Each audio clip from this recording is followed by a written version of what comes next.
The U.S. is dealing with a prescription drug crisis that is causing huge shortages of both antibiotics and generic drugs. Meg Tirrell joins me for a look at how this critical problem can be fixed. Yeah, Morgan. So one of the things that the pandemic really hammered home is that local disruptions have global consequences. And this is especially true when it comes to drug supply chains.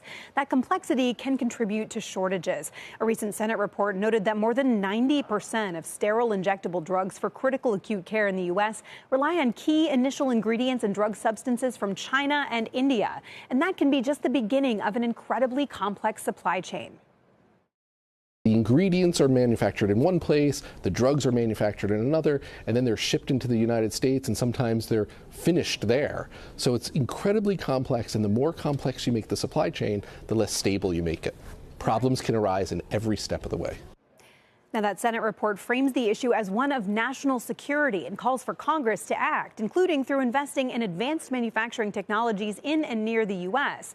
But most crucial for addressing drug shortages, according to the University of Utah's Aaron Fox, is transparency. Medications are one of the few things that we buy every day and spend, billions on, that we have very little information about who makes the products, where they're made, anything about just their overall manufacturing process. Is it good or bad? Now, she's even discussed things like a rating system for quality of drug manufacturing as opposed to the pass-fail system we have right now. The idea is that more transparency would enable fixes to be made sooner and incentivize keeping quality high, hopefully helping to avoid so many shortages. It's incredible to me that supply chain is as murky as it is and we saw this as evidenced with the pandemic of the last couple of years and the need to invoke, for example, the Defense Production Act through some of that process. This is very much a national security issue.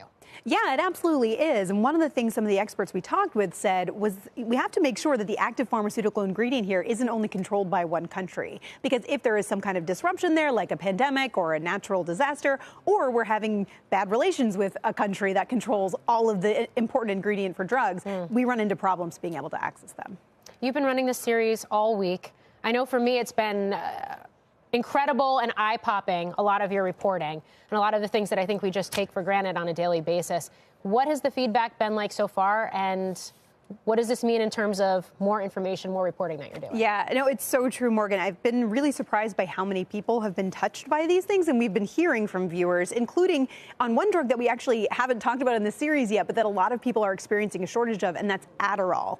And so it's actually sort of inspired us to kind of look deeper into that. We're going to have a story on that tomorrow because so many people are affected right now by the shortage going on in that space. Wow. Just one more question for you, and that is, if you were to see a rejiggering of the supply chains and you were to see some of those ingredients come back from a place like China, do we have any sort of idea or analysis yet on what that's going to do to the price of manufacturing?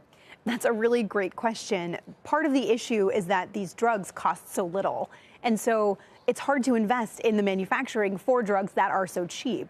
And so the U.S., there's been ideas like, should we have a CHIPS Act for antibiotics, for example, where we bring manufacturing back to the U.S. and that is subsidized or incentivized by the U.S. government. At the same time, I've been hearing from folks like David Maris, who is in the package there, who's an analyst and investor, that you also have to guarantee a certain level of profits for the generic drug industry, or else it's just not going to make sense on both sides. It is complicated. Meg Tirrell, thank you. Great reporting. Thanks.